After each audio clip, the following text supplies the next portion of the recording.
I just noticed this update in Google Sheets, and I'm not sure if it's because I have labs.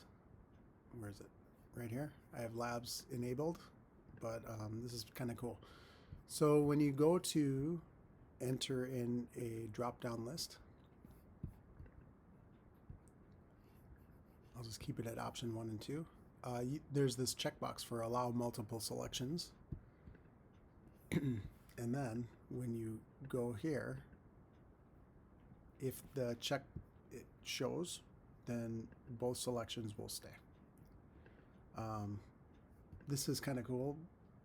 This opens up some options for, you know, using drop-down menus in different ways.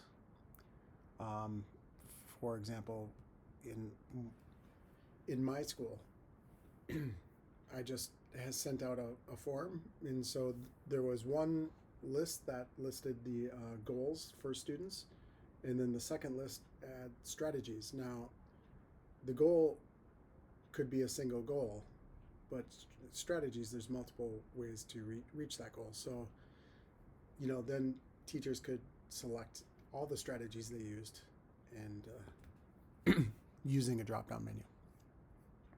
And that way, I could control what they selected instead of having them input their own words, because sometimes that gets a little lengthy, and then when I want to analyze what people said, then it gets a little messy, and by keeping things together, it's easier to analyze the data on the other end.